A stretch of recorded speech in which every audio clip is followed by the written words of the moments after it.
West Hartford Town Council.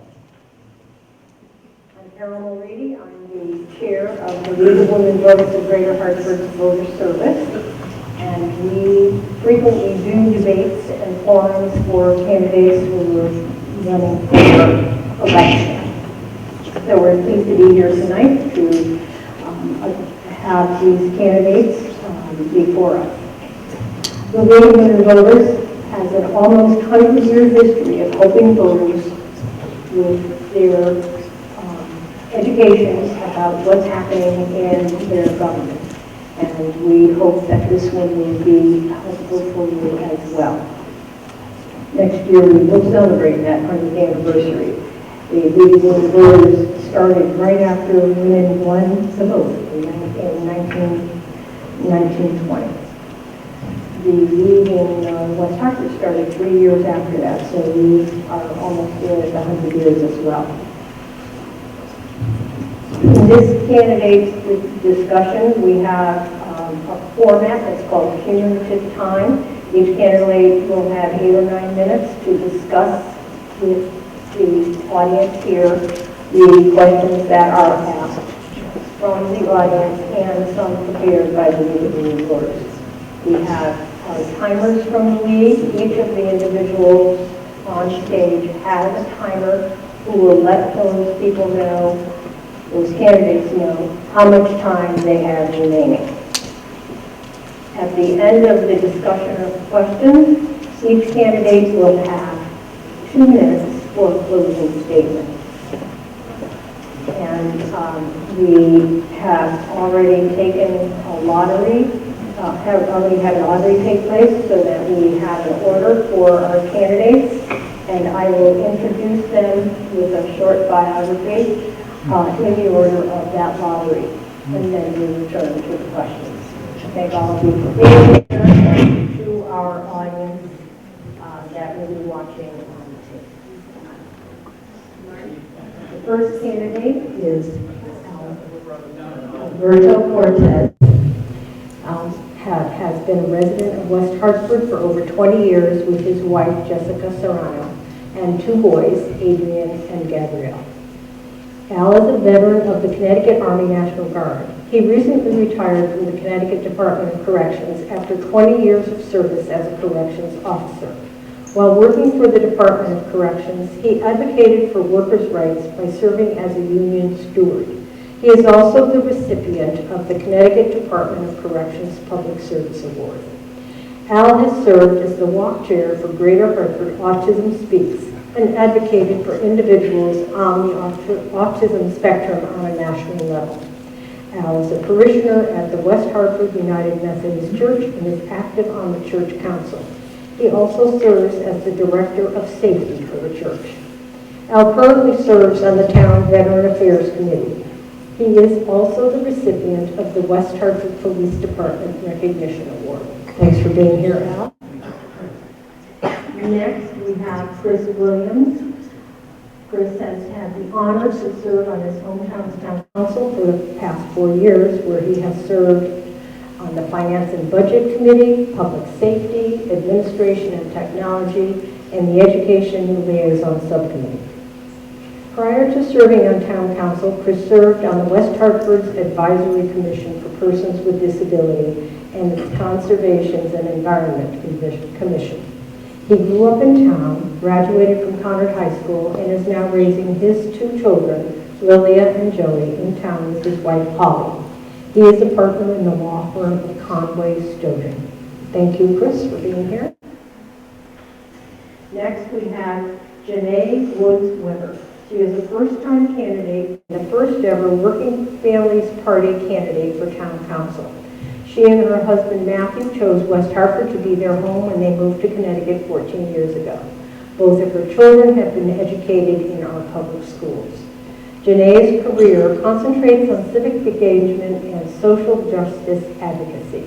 She is the Director of Organizational Culture at the William Casper Baustein Memorial Fund, which is a philanthropic organization, I mispronounced that, it's Graustein, that focuses on equity in education. She She also has several years of experience with training coalitions from across the country on how to create dialogue about poverty and diversity issues with the goal of creating community-driven solutions. In 2018, Janee was appointed to the Vermont Vice Transition Policy Committee for Women and Girls. This committee made recommendations to the newly elected governor encouraging the passage of legislation for paid family and medical leave and raising the minimum wage to $15. Janee attended Williams College and Pace University School of Law. Welcome, Janee. Next we have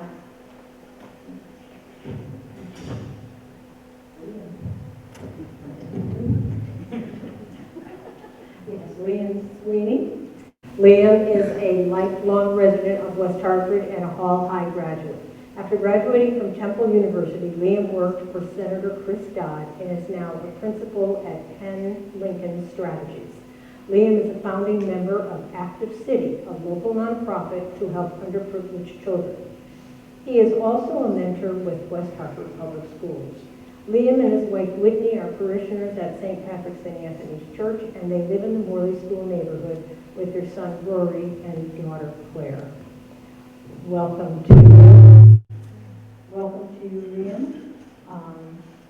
Actually, there's a little bit more. He completed his first year in town council and started moving his hometown forward, taking West Hartford to an accessible, paperless system that improved communication, transparency, and governance and environmental impact.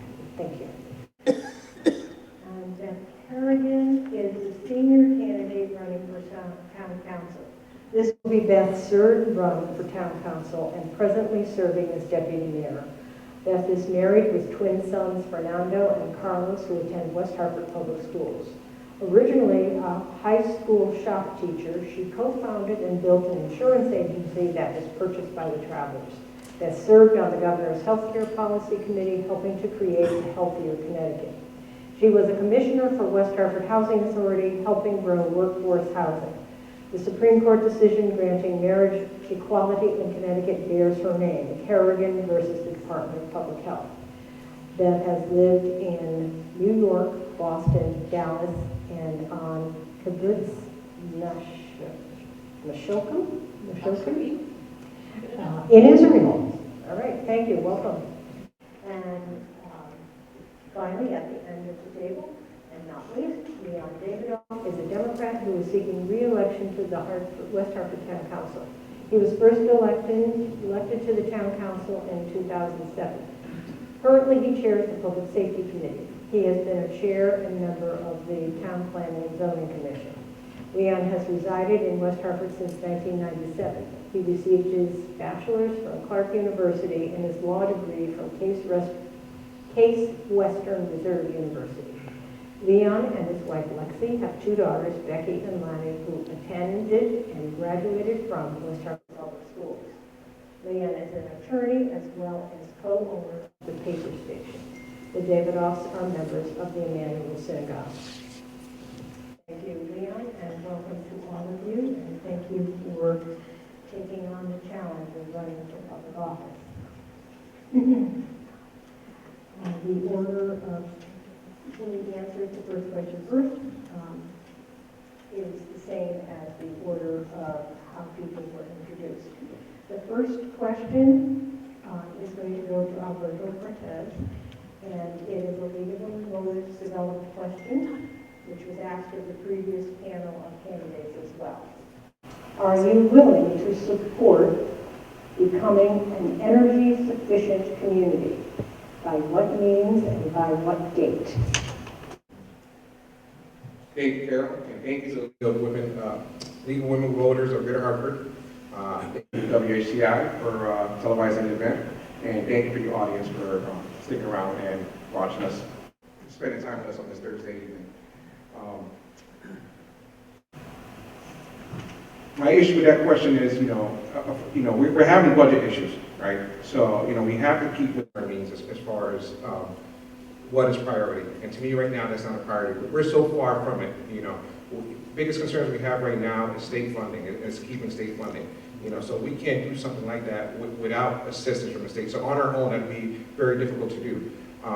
So we need to look at ways on how we can become more efficient as far as government, spending government money and our money, not dependent on the state, which that's also our money also.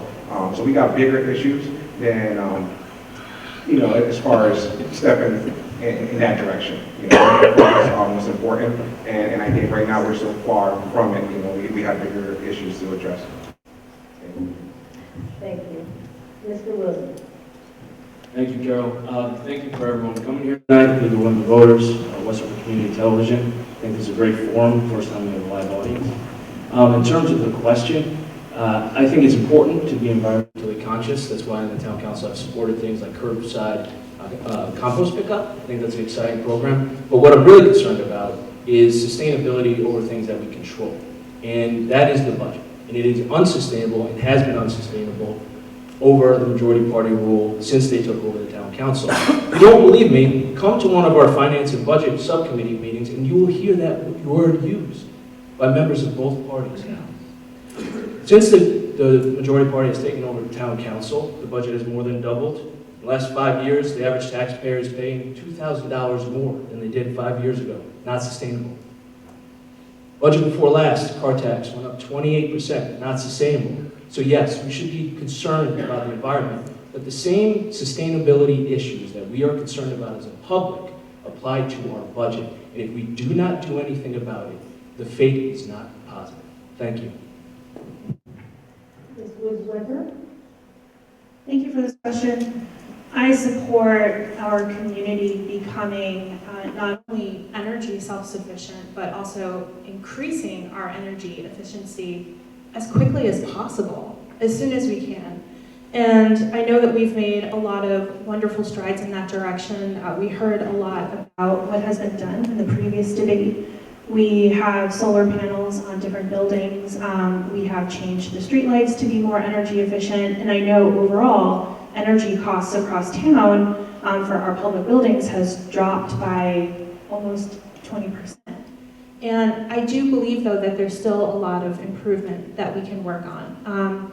And one of the things that I think would be useful for us to start looking at would be around this concept called community choice aggregation. There was actually a bill put forward for it in the legislature earlier this year, but it didn't get very far, which allows municipalities to pool together their resources to purchase clean energy on behalf of their residents. And I think that's the kind of exciting direction that we need to be looking in, as well as leveraging what we already have put in place and trying to do more. And of course, I think another thing that would be great is if we could have more of these electric car stations around town to encourage people to not only think about energy in terms of our homes, but also our transportation. Thank you. Mr. Sweeney. Thank you, Carole, for having us, and thank you to West Hartford Public Television for building this. On the council, I serve as the chair of the Administration and Technology Committee, and this committee, which I serve with Chris, I think is one of the best nonpartisan committees that we have. Most of the things that come out of here are things that we all agree upon. In regards to energy usage, there's two things that I would point to that the town has taken on. One is the energy specialist that we've hired. I think that Mayor Kendrick talked about before, and that Janee just pointed out. We've reduced our energy costs by over 20%. That is unheard of. There's no other municipality in the state that is doing energy reduction at the same rate that we are.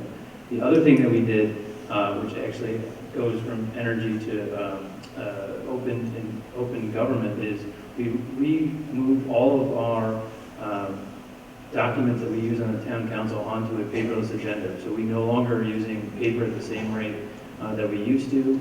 It's a huge, it's not a ginormous number that we're saving, but it's a pretty big number in regards to paper use. And then the last point I would make is that our schools are currently, I think Charter Oak is in the mix, but King Philip is definitely already installing solar panels on top of flat rooftops, and I think that's a huge step for this community. And I think, again, Mayor Cantor talked a lot about this, but I think the town has been a leader in this, and we've been awarded multiple awards, particularly from CCM, in regards to our work in becoming a sustainable community.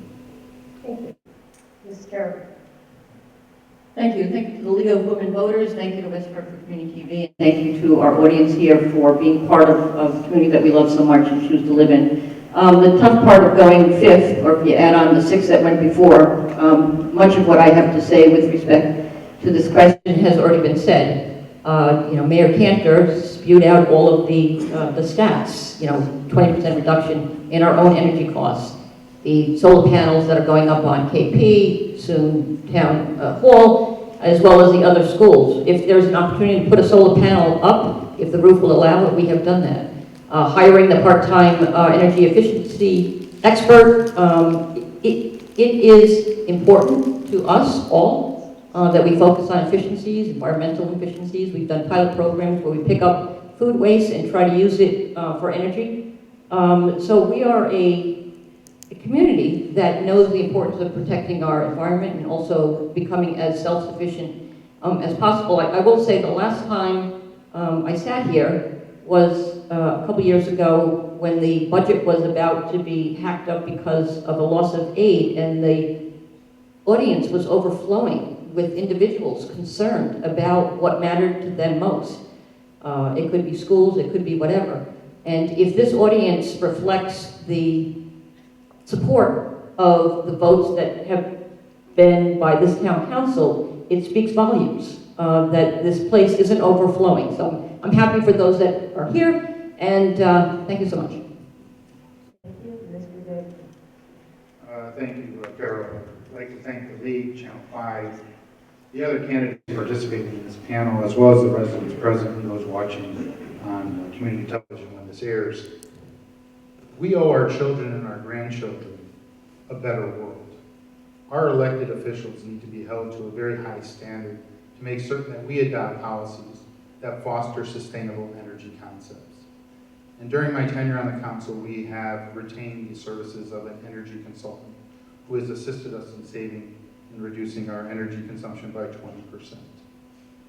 And there's more to do. And the reason I know there's more to do is every time an idea comes forward, regardless of what committee it comes in, we get a lot of ideas from people on how we can do it better, whether it's trash, whether it's energy, whether it's street lighting. Everybody has great solutions, is willing to work cooperatively to find those solutions. So if we just remember this one thing, there's many ways to be green. West Hartford's a leader in that area. We need to do more to explore those kind of alternatives. Because when we concentrate on being green, and when we adopt a green policy, guess what? We save the green. That's your tax dollars. Thank you. Next question. We have heard a lot about white supremacy, challenges to the LGBTQA community, lots of discrimination against people who are poor and of color. So there are several questions related here that I have received. What would you do to combat racism here in our wonderfully diverse community and make sure that those who are considered other have the same opportunities as what is sometimes labeled the white population? Okay, I'm beginning on this one, I think. You may first. All right, thank you, Carol, for the question. So one of the unique things about West Hartford is it's a microcosm for America. Its racial breakdown mirrors the United States as a whole, pretty on point. And that's a wonderful thing. It's something that enriches our communities, schools, and populations. And preserving that has always been one of my goals. It's one of the reasons that I ran for office, because I was concerned that the majority party and its policies was hurting that. Was hurting West Hartford's ability to be a microcosm for America, because it's less and less affordable for more and more every single year. And that has an adverse impact on our most vulnerable. It's not just homeowners who pay taxes. It's also renters who pay taxes. On budget night this year, we had a budget hearing. We heard from tenants who were renting, and they said that their landlords were upset because once again, they had to increase rent because our budget went up again. And if we want to be a diverse and rich community, we got to get control over our budget. We have to be an affordable, welcoming community. It's true and good that our population is tolerant, but our town council has to be economically tolerant, which it is not. It lacks compassion for our residents with the way it has an unsustainable budget. Unless that changes, we risk losing what makes West Hartford special, which is the fact that it's a microcosm of America as a whole. Thank you. Mrs. Weber?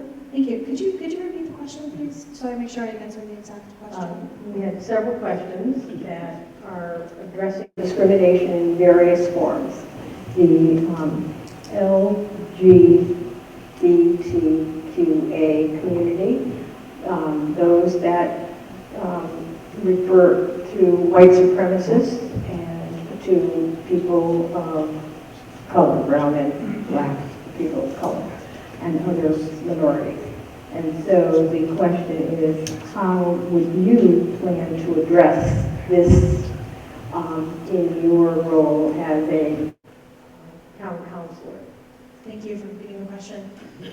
This is actually what I have built my career on. I am a racial justice trainer and a social justice advocate, and I have spent years helping communities that are changing and growing, communities all across the country, tackle these very issues, from addressing the overt and covert ways in which white supremacy shows up and is ingrained in policies and in the ways that people interact with one another. I have also worked with educational institutions like Trinity College and the University of Oregon on addressing diversity and inclusion issues and working together to find solutions to make sure that people's voices are represented at the table.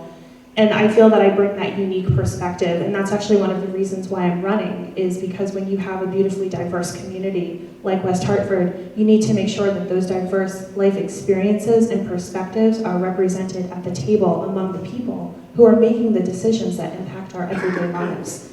And one specific thing that I would strongly advocate for is to have deeper and more equity training for everyone who is a public employee of West Hartford, so that we understand what the systems of oppression are and how we may or may not be complicit in those, so that we can continue to make this a community that's not only diverse, but is also inclusive and is a place where everyone has the opportunity to thrive. Thank you, Mr. Sweeney. Thank you for the question. So, growing up here in West Hartford has provided me with all the skills that have allowed me to be here today. But growing up in town, I also got to see the other side of West Hartford, having a diverse set of friends, seeing how they get treated differently in our educational system. And in fact, in my background, I've worked in providing education equity solutions for kids through public schools. But I think there are like 4 major things that the town can do. One, we definitely need to figure out a way to have a better way of recruiting teachers of color here in West Hartford. I think that's a statewide issue, but West Hartford has a program at Conner High School that's really fantastic in regards to developing young teachers of color. I think we should continue to support that. I think that the second issue is, we talked about housing. Housing is a huge issue in regards to diversity wherever you've seen it throughout American history. I think one of the things that we need to continue to look at is when we have developments come here, what are we looking at in regards to what is affordable, what is non-affordable, what is market rate? I think we need to have a better understanding of what that is, because we've had these discussions at the council, and they have always kind of been between what does affordable mean at the federal level, between what is market rate and what is actually affordable to folks here in town. The third thing is public safety. We need to make sure that folks feel, as I think Chris said, we need to make sure that West Hartford is a welcoming community to everyone. And I think as we become a more diverse community, we have to also understand that with that, there are certain situations that arise between law enforcement and folks that have been generally oppressed by law enforcement throughout the country. And we have such a phenomenal police force that has been welcoming to that conversation. And we just, with the hire of Chief Reddick, who comes from Waterbury, from a diverse community, it's been a huge step for us. So I think we're going to continue to move in that direction. And one of his big things has also been to make sure that we have a diverse police force too. I think that's obviously also a huge thing. Kids, when we're talking about teachers and police, they need to see, kids of color need to see both police and teachers that look like them, so they don't necessarily always reflect the negative experiences in their life to those positions. And then finally, a soft spot for me is we need to continue to support the teen center through the bridge. I grew up there playing basketball, and going there after school is a phenomenal thing that is a welcoming and opening place for all kids of all backgrounds, and I think that's just a place that we just need to continue to support through the town, which we don't do enough of, to be honest, through our own funding. But I know that we have Amanda here from the bridge. We need to continue to have more people like that supporting more things like the teen center throughout town. So I think those are the 4 things that I would focus on. Thank you. Ms. Kerrigan. Thank you for the question. This is a topic that's near and dear to my heart. Being a lesbian, when Jody and I, who's my wife now, decided to move to a different town because we decided we were going to have children, what was critical for us is to be in a town that represents our town, who we are. Diversity was critical to us. And I'll say when Jody and I, our neighbors threw a shower for us, they took no exception to the fact that there were 2 women that were having children, but they took exception to the fact that it was a shower where we were wearing reading glasses, and it was more of an ageist thing. They say it takes a village, and Human Rights Commission, I see Barry Walter sitting there, play a key role in moving us forward. You know, recently when there was a small group of West Hartford residents that wanted to fight against marriage equality or same-sex marriage, Barry Walter and the rest of the Human Rights Commission quickly went into action and held a rally on the steps of Town Hall, sending a strong message. We will not have hatred in our town. We are a town of love.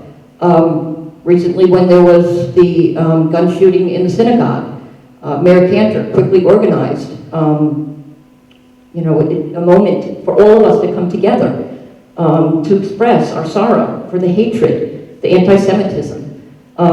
So to echo Leon's words about role models, we need more individuals that are role models that are of the LGBTQ plus community.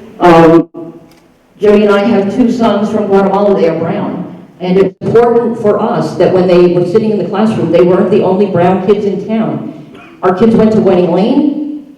Carole came home from kindergarten. The first thing he said, that there were kids that looked like him. It meant so much to them. But I will say, they told me things like they heard a kid say, "Oh, that's so gay. That's so gay." And I made a point of going into the school and having a conversation with the teachers, and they didn't get it.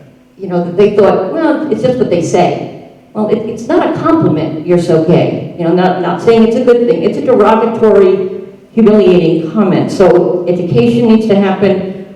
I am so proud to live in West Hartford. Jody and I chose West Hartford because of its diversity, because we do accept and love people of all kinds. So thank you for the question.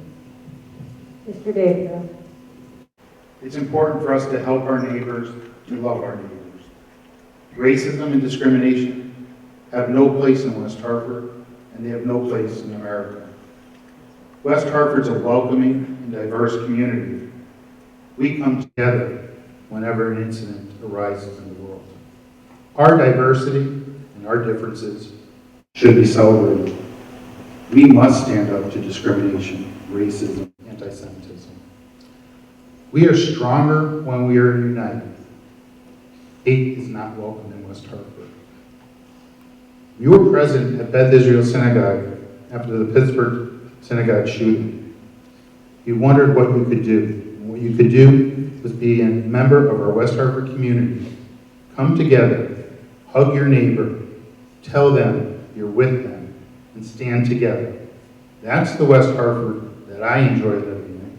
That's the West Hartford that everybody chooses to live in. And I promise you going forward, that's going to be the West Hartford that is going to continue to exist and make us a leader, not only in the state of Connecticut, but in the United States of America. Mr. Cortes. Thank you for the question. Even though the question was broad, I feel it wasn't broad enough. It could be, we're talking diversity. There's so many things that we're leaving out in that question. In our schools, we're doing a great job. Our kids see, they just speak so many different languages. They do a good job of, education our kids. No one's left behind, introducing the buddy bench. Those are all great things. But us, we need to set the example. And we're leaving people behind. In regards to the diversity, it's inclusive to all. That's what we need to look at, inclusive to all. So what I like about West Hartford, there are people that look like me. But on my street, there are not people that look like me. People that look at me like me are at affordable housing. And we tend to keep them there. As we start increasing the taxes, it makes it harder for those people to move ahead.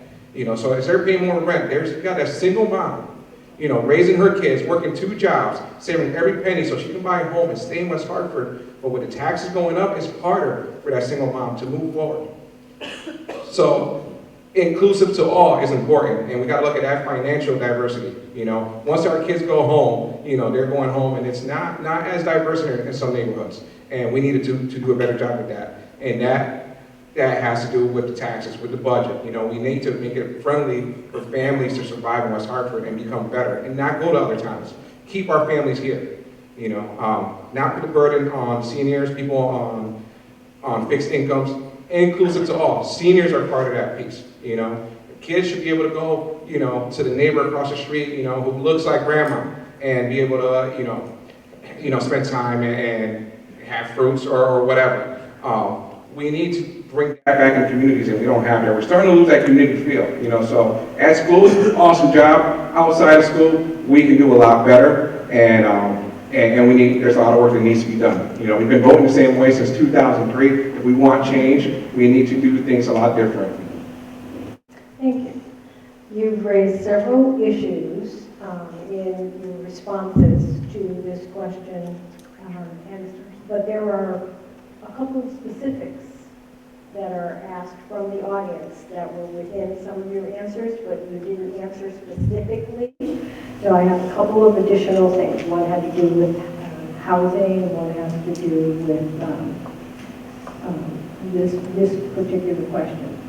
Records indicate teens of color in West Hartford are arrested for more minor offenses than similar offenses committed by white teens. How do you plan to address this disparate treatment? So, in contrast to some of what you said, here's this very specific question, and it goes to Ms. Weber first. Thank you. Yes, that's a deeply important question, and I also want folks to know that that particular situation is not particular or peculiar to West Hartford. It's the case for many municipalities across this country. And I think one of the best things that we can do is to have a police force that is educated on the ways in which they may be over-policing young people and neighborhoods of color. And we certainly should not have police officers in our education institutions because that often leads to an increase of arrests by students of color, especially Black students. And also, I think that it's time to think about whether or not we should declare a moratorium on some kinds of offenses, particularly by young people, that are relatively minor offenses, that they should not be arrestable offenses. Thank you. Mr. Sweeney.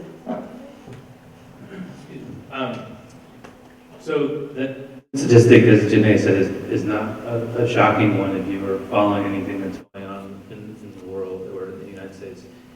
It is unfortunate, and it's something that I think that the town needs to address and do a better job at.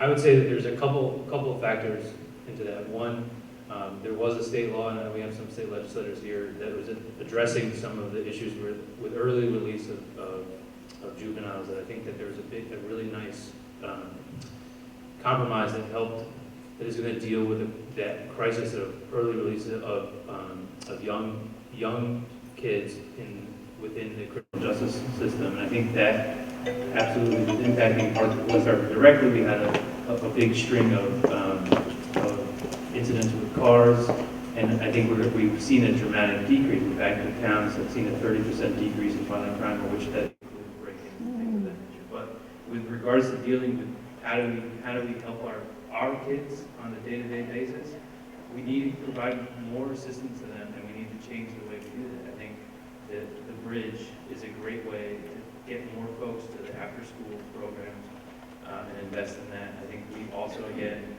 need to ensure that our schools are working with our youth throughout the day and not just letting them loose at 3 o'clock. I think that's a great way to do that. Thank you. Ms. Kerrigan? Thank you. They say you can't solve a problem unless you admit you have one, and so I think this question is a good one. Having 2 sons that are brown, I did speak to them about how they might be treated differently if they are driving a car and don't put their blinker on. And I am a white woman, so I had never experienced that, but I had heard from others of color that I should have this conversation. Very sad. Our recent hire, Chief Reddick, who is a black man from Waterbury, when I sat with him, I was so relieved. He has lived this problem, which, as I think Janee mentioned, this is a national problem. This is not unique to West Hartford. And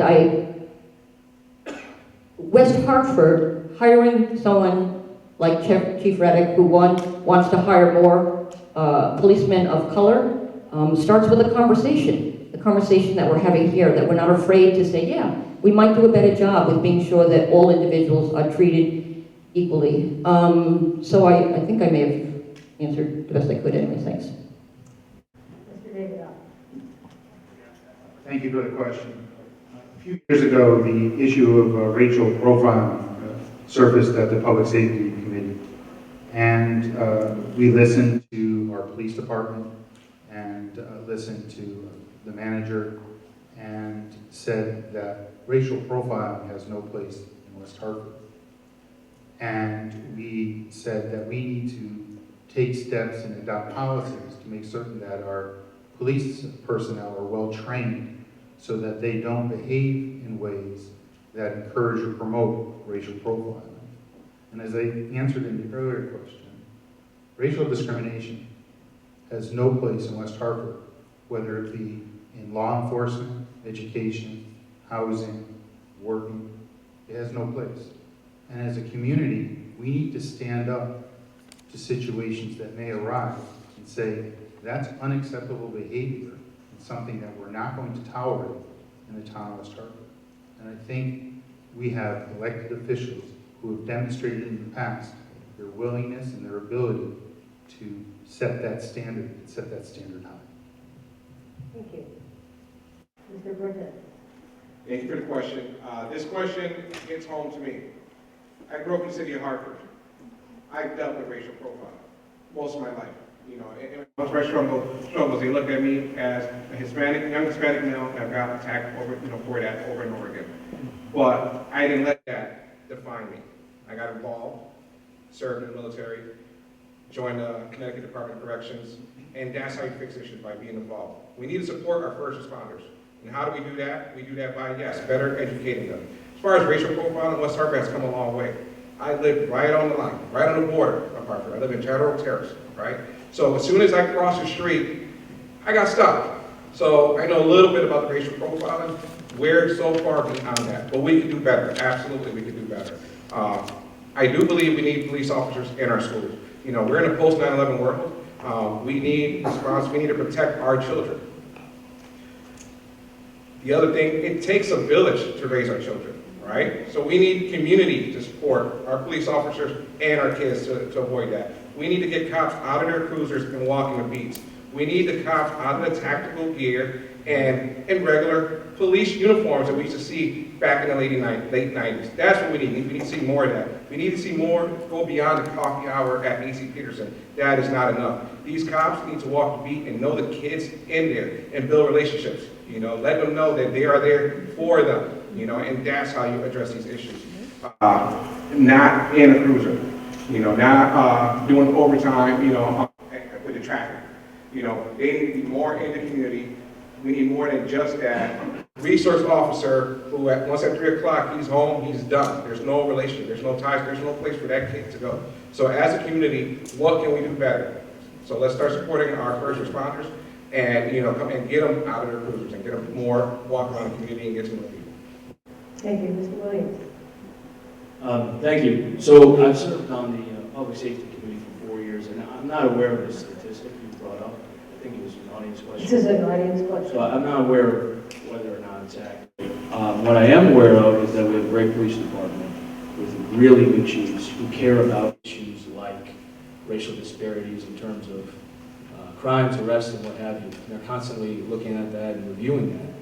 And to the extent there's an issue, I'm sure that it will be addressed. But again, I haven't heard of one. Chairman Davidoff hasn't brought one up during our time on the council, so I'm not sure about the statistic. But ride-alongs are open to the public. The police is very welcoming, and I encourage anyone to take one, because to the extent there are issues or there have been issues, the police are the first ones to try to resolve it. Thanks. Thank you.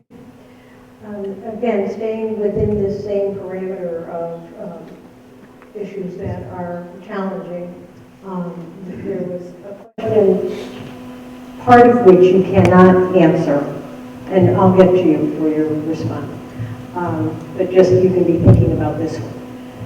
It is not the job of the council to do policy making for the Board of Education. You know that, and the audience, in case you don't know. It is not the job of the town council to provide policy to the board. But this question asks, how will you communicate with the school system staff to implement what has been required by state law, required by state law that all teachers receive training in cultural competency, which West Hartford does, and to make sure that it is implemented in their teaching plans. And this person is questioning that it is being implemented. So at this point, if you have any rebuts for what has been said before, please address those. But this is, how does the council communicate with the Board of Education when a question is brought to you? So I'll answer the question and then just throw something in on the last one. So one, on the cultural competency, I actually worked on that piece of legislation to require it. It was actually a great experience of working on that. But you're completely right in the sense that the cultural competency training has not been enforced statewide.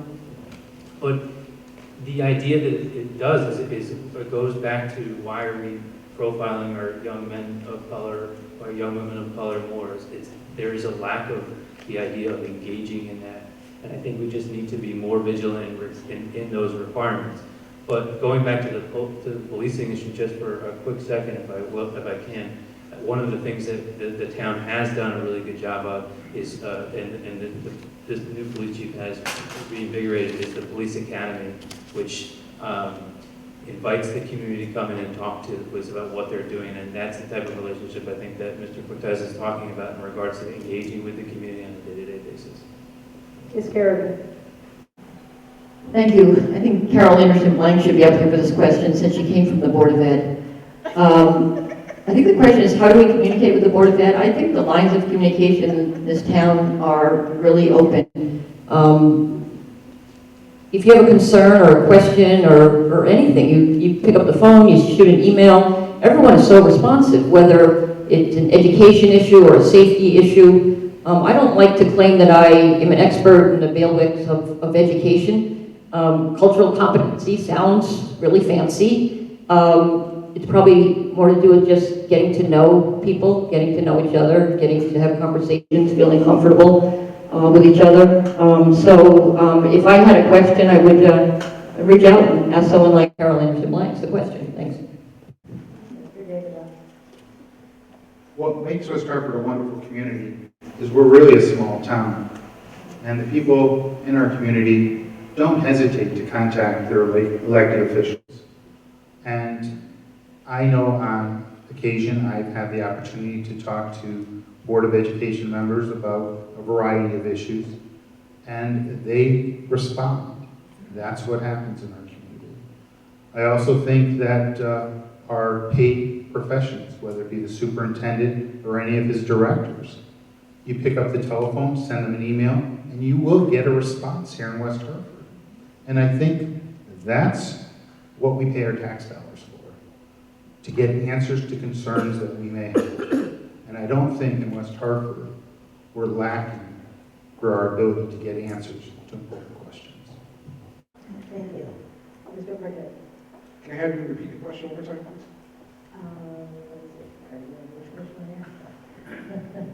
It's about the Board of Education. Yes. How would you communicate with the Board of Education in that you are not in the position of making policy for the Board of Education, but you want to address this concern that's been raised in the audience, that all that is required for diversity training, competency, has not, in this person's opinion, been addressed? Yeah, I would express my concern in regards to that. As far as diversity training and being familiar with culture, that is important for teachers and their professional development.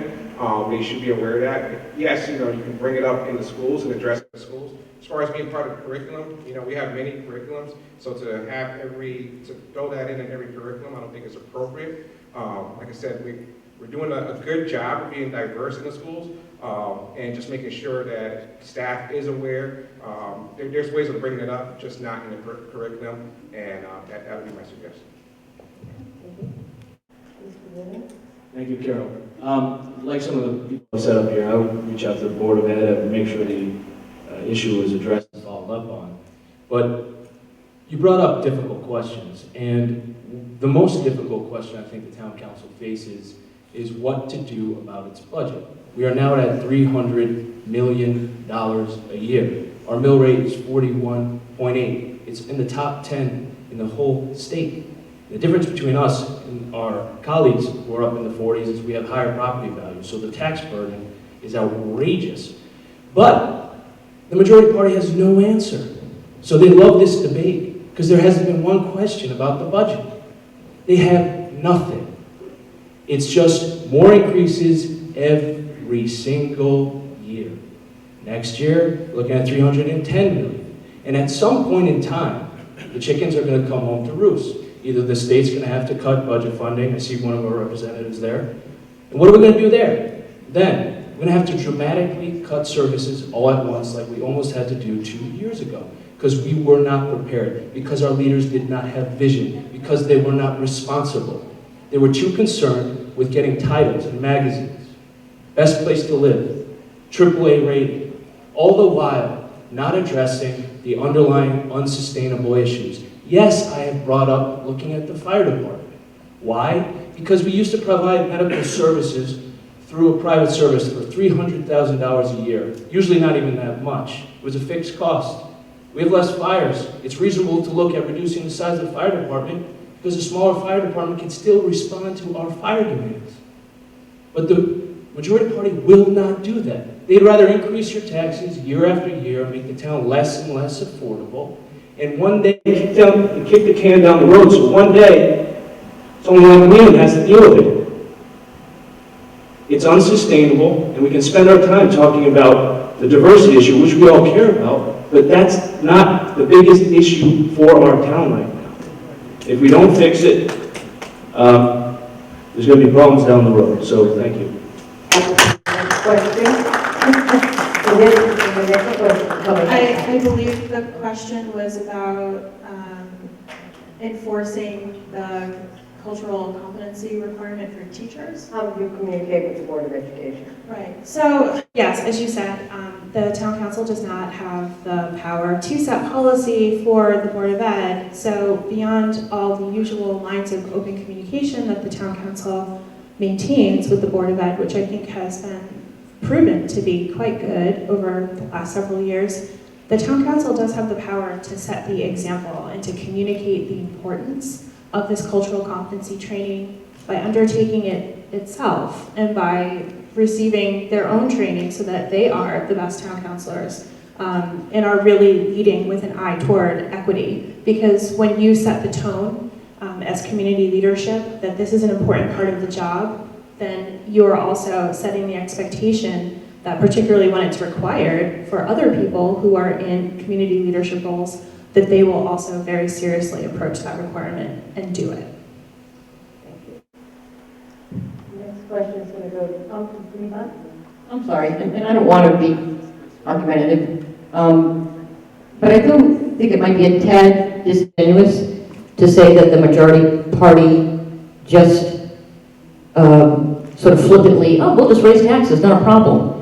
Because it sends the wrong message. All of us here are taxpayers. None of us are thrilled to pay for insurance, to pay taxes. It's one of those things in life.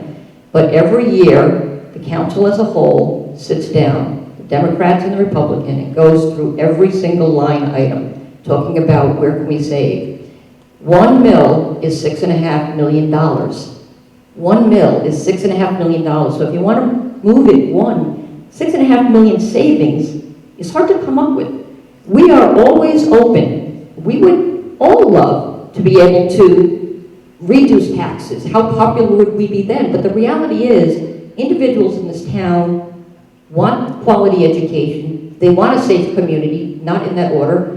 So I just found it a little bit disingenuous. It sounded like an attack, that's all. You get the next question first, Ms. Kerrigan, and it happens to be about taxes. So it's just one that came in the way I had to look in the order here. If you want to lower taxes and reduce the budget, which services would you cut from the budget? And a related question that came from someone else was there has been a proposal for big cuts to our local emergency response services. What should the council do instead of that, and why? So this continues this discussion. This continues this discussion, and you get it first. Oh, lucky me. Lower taxes. Yay. So just so I understand the President, what you're saying is if we committed that we wanted to lower our taxes, that we wanted to pay less next year than we did this year, and for that we're willing to forfeit a valuable service, I would have to ask the community, what are you willing to give up? Because it is all of us that will be affected by a reduction.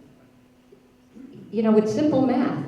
You can't have a high-quality town. You can't have, and the fact is that our education, we are premier because our public education is the finest in the nation, nationally recognized. The point is, our per pupil, time's up, I'm sorry, it's time's up. Our per pupil spending is one of the lowest in the nation, in the state. So I don't know what we'd do, quite frankly. I think we need to focus on revenue. That's where we need to focus, is where are we going to bring in more money? Mr. Dixon. Thank you for the question. So the question is the glass half full or half empty? And during my time on the council, I've looked at it as half full, as opportunities. And what opportunities do I seek first? I first seek what efficiencies can we make in the services that we deliver to our citizens? What revenues can we ask to be generated? What revenue diversification methods are out there so that we can go to the taxpayer last?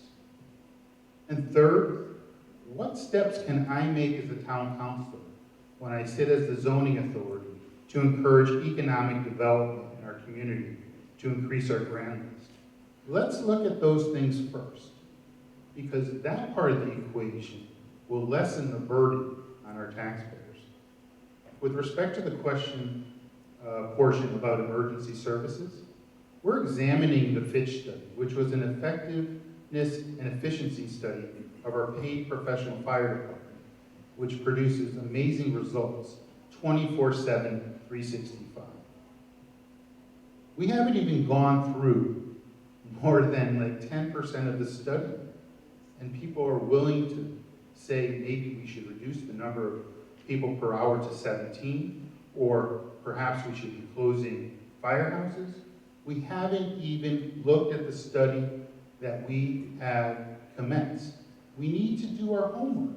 We need to read the report. We need to have a dialogue at the council table, and we need to explore all the options and alternatives before we come to a solution. That's what good leadership is.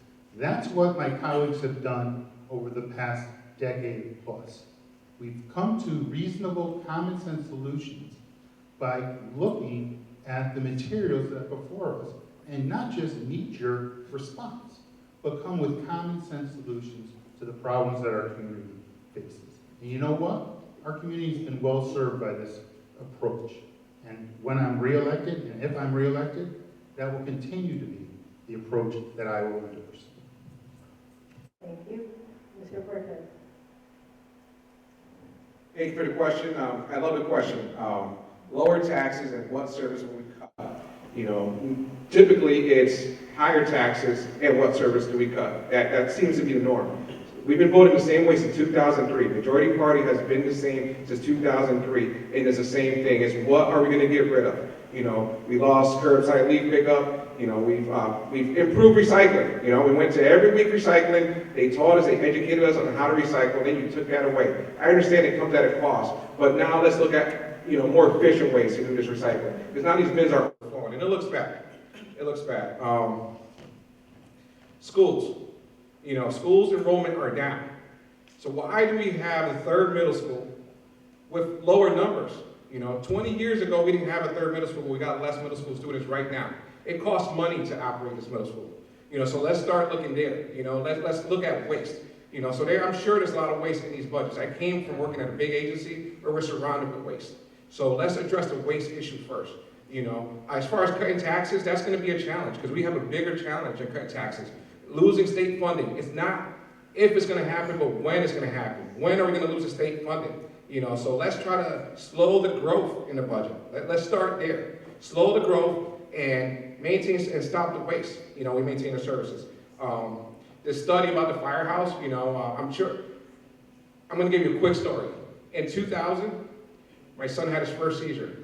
All right, the response was amazing. It was amazing, you know, for West Hartford in 2000. So I feel if it ain't broke, why fix it? You know, let firefighters fight fires and let the paramedics and EMT do their part. You know, why add on to our fire services? We're on the hook for every firefighter that we hire for the rest of their lives. You know, so let's start there. Let's fix what we just broke because it wasn't broke before. Let's address there and put monies back in the residents' pockets by starting there. Thank you. Okay. Mr. Williams. Thank you, Carole. Folks, you just heard from Democrat members of the town council, nothing. Not a single idea. Zero updates. The fact of the matter is I just heard from Mr. Davidoff that I was having a knee-jerk reaction by looking at getting rid of paramedic program.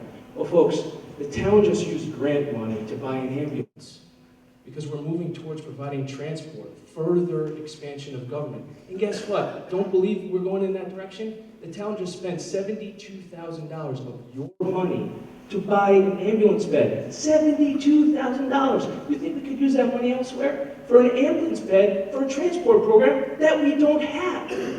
So talk about knee-jerk reactions. I'm not the one buying equipment. So folks, look, Alberto brought up some great points. Collective bargaining and us agreeing to things that we can't afford is another thing. There's just no political will in the majority party to fix the unsustainable budget. It's time for change if that's what you want. But if you want to have constant increases in mill rate, lower property values, and by the way, lower property values is happening. Look Western Mountain Road. Ronnie Newman's here, she reports home sales all the time. Check out the history. The bigger the house, the lower the value. And every year we increase taxes and the budget gets bigger, the shadow of loss of value increases over our town's geography and will continue to do so unless we do something. It's just math. It's just the market. So it's time for change, folks. Thank you. Ms. Weber? Thank you for the question. While the Republicans and the Democrats duke it out over this one, as a working families party person, I think I have a slightly different perspective on taxes. Yes, we need to be mindful of the tax burden, especially on our working families. But also taxes represent the collective investment that we're willing to make into our community to care for our families, to care for our neighbors, to care for all of the things that make this one of the best places to live. So the question is really about what do we value as a community? And to just ask the question, what would you cut, is a difficult question because I don't think that's any kind of a decision that should be made by any town councilors without a really solid community input process. And I also believe that part of the challenge we're facing right now is the fact that we have a reputation for being this really wealthy, beautiful community, but we actually have a lot of economic diversity. And the perception that we're more affluent than we are can hurt us, particularly when it comes to advocating for our fair share of state funding. And so we really need to be working with our state delegation to shift the narrative around what West Hartford actually is as a community, and therefore what we deserve when it comes to getting our piece of the economic pie. And I have an idea of a place we can look, if you'd like to hear an idea. So I was really struck by what Mr. Cortes was saying about getting police officers out of their vehicles and walking the beat, because that actually is proven to improve police-community relations. And I know that we have a bike patrol here in West Hartford, but I believe it's only a few officers. So is it possible for us to think about, during the warmer weather months, expanding our bike patrol and having fewer officers in cars? Because number one, it brings them into closer, more meaningful contact with the community that they're serving.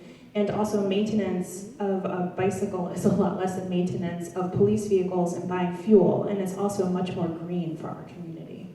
So of course that does not equal $6.5 million, but I think that's the kind of creative thinking that we need to have when we look at the budget, where if we're going to cut something, how are we doing it in such a way that we're not jeopardizing our public safety or harming our children or the environment? How can we do that and still continue to be the kind of community that we say we are? Thank you. Mr. Sweeney.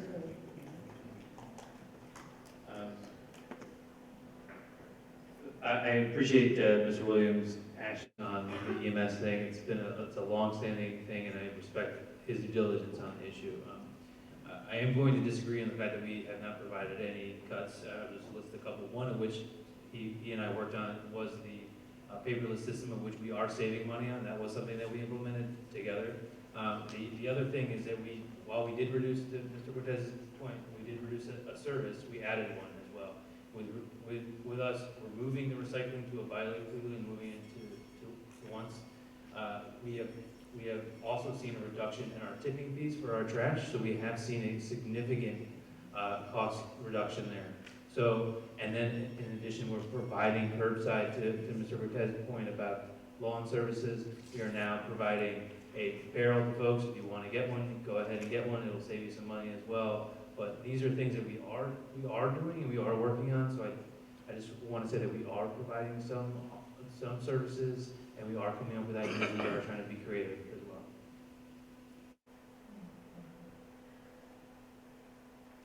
I think we're pretty much out of time, right? Okay. So, a very interesting discussion. Good, it's not me. So, we are going to ask our timers to reset the clocks to 2 minutes. I'm sorry we can't continue the discussion. There are a few other questions, but we've gotten to most of the issues that were raised tonight. And you now have a chance in your final 2 minutes to discuss any issue that has not been raised that you wish to discuss with the audience, or whatever field works for you. And we will go in the order of previous, when you opened when we did the opening questions. So, Mr. Cortes, you get to go first. Thank you, Carol. Inclusive to all, that sums up, today's discussion. That's where we need to go. Inclusive to all. We are a better town. We are well educated. We're caring people in this town. And as leaders, that's what we need to be, inclusive to all. And that also includes people, lower income people, helping them become successful, And then some of the other things we heard today here was, dialogue equals good leadership. There's been a lot of dialogue here. There's been dialogue since 2003, but no actions. We haven't gone ahead, so let's bring good leadership. Eventually the dialogue has to stop and we have to walk the walk, and I think it's about time we start walking the walk and, and stop trying to get on magazine covers, and put the residents first. So if elected, I would make sure that I put the residents first. I've been fighting since the age of 16. I'm trying to survive, trying to figure out when my next meal is. So I'm used to fighting and, to get ahead. And I've done it as a human steward for the Department of Corrections. I've done it for individuals on the autism spectrum. So I would love the opportunity to fight for the residents. I would love to continue to protect and serve. So on November 5th, please support me. Vote row B, Republican row. If you want change, that's the way we have to go. If you want change, we need to vote row B. We've been voting row A for a long time now, and it's time that our residents come first. Thank you. Mr. Williams.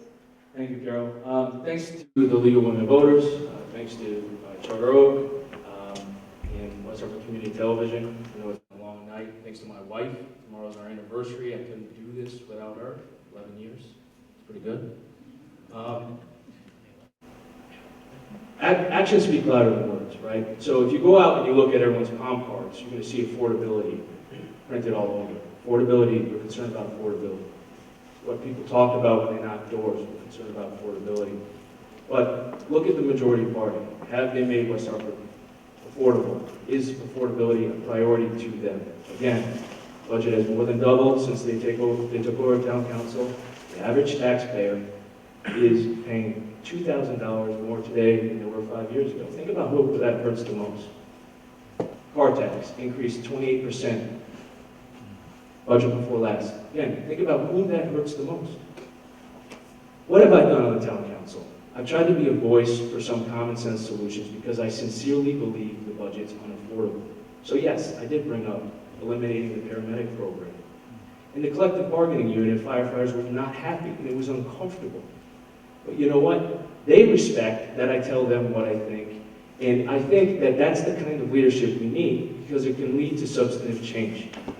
I've also fought against unaffordable and unsustainable collective bargaining units. And I think unless we're willing to recognize the road we're on, nothing's going to change. And we're just going to have the same old moving forward. If you want change, if you're worried, sincerely worried about affordability, and you want to hear people who have ideas to fix it, I think I, along with my colleagues on Road B, are the choice for you. Thank you very much. Thank you. Janee, what's the winner? Thanks. Thank you to the League and to West Hartford Television and to all of you for coming out and listening. And thank you for the really good questions. It was a pleasure.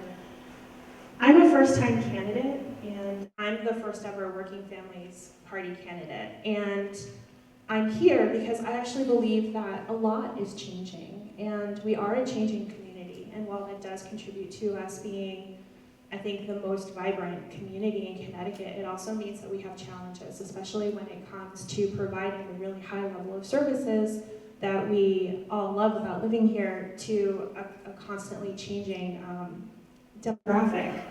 And I'm running because I want to serve this community that has given me so much. And when I look around this town, I see that yes, we are diverse, and yes, we value the diversity, but there are still so many people who feel like they don't have a seat at the table, who don't feel like they have a voice that represents them.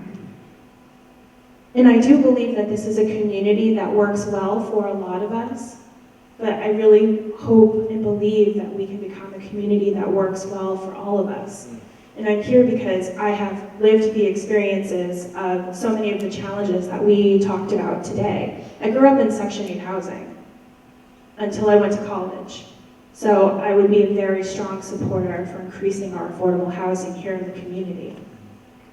I was the black girl in an all-white school, so I know the importance of teachers who have cultural competency. I grew up in poverty. I know what it's like to struggle. And as I've been out knocking on doors, I talk with folks and I hear that they share those values as well across their income and background levels. And because I'm a first-time candidate, I think it's important to bring my fresh eyes to a lot of these old problems, because sometimes we just need a little creativity and some innovation to help us move past hard times. Conflict doesn't always need to be a bad thing if it's productive conflict. Thank you very much. Mr. Thank you to the League of Women Voters and as Chris said, to the public access. Thank you for having us today in this great forum. I want to say thank you to my chief advisor, who's at home right now with our 2 kids, Whitney and Sweeney, and to my son Rory, who turns 3 tomorrow, and my daughter Claire. And then in the audience, I also have my director of outdoor advertising, my dad, who who is ferociously putting up lawn signs across the town. But without him and my mom, I wouldn't be here today. So thank you, Dad. I couldn't have had a better 2 years of representing the town that I grew up in. When I ran for council, what I wanted to do is to ensure that we constantly had someone who connected with the community and reached out and read and saw the things that are in front of them and made decisions based on facts in front of them. And that's what I've tried to do over the last 2 years. It's been really great to learn from my 2 colleagues to my left and to the mayor out here in regards to just understanding the ins and outs of the community. But it's just truly been a pleasure. It's great to serve also with my former Harry's Pizza co-captain over here, Chris Williams, and then Rick is somewhere out here was also my former basketball coach. But that's what West Hartford's about. This is about community. This is about helping people. It's about serving the place of where you live. And that's what I love to do. That's why I love doing this. And again, it's been a true honor, and I hope that I am blessed with your approval and you vote for me again in November, and the rest of my teammates on Railway. Thank you so much. Thank you. Ms. Kerrigan. Thank you. Thank you to the League for having us all organizing this. Thank you for West Hartford Community TV for broadcasting it to those that can't be here. You're a big part of what makes West Hartford the great place it is to live, to raise a family, to work, and to play. You care, as we all do here. And without your engagement, we would not be the town, the desirable town, the town that we all choose and love to live in. And on that moment, I'm going to digress for a minute because I only have a couple of minutes, but I do want to talk about our drivers. The Fitch study in the fire department had to do with, can we scale back the number of firemen and save money? We are always, as a town council, trying to save money, trying to be efficient, trying to make your money go further. And what the Fitch study concluded is, we need to have that many firemen out there, because in the event that there's a Kane Street fire, we need to be able to deliver the service. They are there to save lives, but we might be able to save lives by having those same individuals go to a house when there's a heart attack, when somebody is needing care. And what we realized is if we start using, and we started using, the firemen as paramedics, they not only save us money, but they bring in a revenue. Because right now, if AMR comes and takes care of your medical needs, they bill your insurance company, and that money goes to AMR. But when our fire department goes and delivers the same service to you, they can bill your insurance company, and I have 30 seconds left, and that money goes back into West Hartford. So it was a smart decision to go forward with that. So I hope you vote for me, Beth Kerrigan, as well as the entire Democratic ticket on Tuesday, November 5th. Thanks. Thank you. And Mr. Davidoff, you have the final word. Thank you. I'd like to thank the League of Women Voters Charter Oak School, Channel 5, the volunteers, my wife, my fellow candidates, Mr. Williams, Mr. Cortes, Ms. Woods, for being here this evening. To those who wonder why I'm seeking another term, the answer is quite simple. I truly enjoy serving on the town council, and I truly enjoy debating and going through zoning applications. West Hartford's a vibrant, welcoming, and inclusive community. Our property values remain high, and our town is the best place to live, to work, and to raise that family. And you can count on me to work with my Democratic colleagues to demonstrate steady leadership, good governance, and fiscal responsibility. My priorities are your priorities. We'll continue to support budgets that maintain services and programs such as excellent schools, fantastic recreational programs, outstanding libraries and senior centers, and professional public safety services. We've heard a lot about professional safety services, and let me just give a small anecdote. Recently I met with a legal client. He said, "Want to thank you?" I said, "Why do you want to thank me?" "I want to thank you for your strong support for paramedic services, because I was having a heart attack, and within 1 minute or 2 minutes, there was someone here who was able to diagnose and professionally treat, and I was having an operation in Hartford Hospital 30 minutes later. I wouldn't be able to thank you if you didn't support that kind of service." That's what is so important. So if you witnessed from me over the years, I take the responsibilities of being a town council quite seriously. I like to be one that brings well-reasoned solutions, good listener, be prepared, and actively participate in discussions. I like to build strong working relationships with people. My experience, my dedication, my institutional knowledge uniquely qualify me for serving our community. On November 5th, please vote for me, Leon Davidoff, and the entire Democratic team so that I can continue to make a great town even better. Thank you.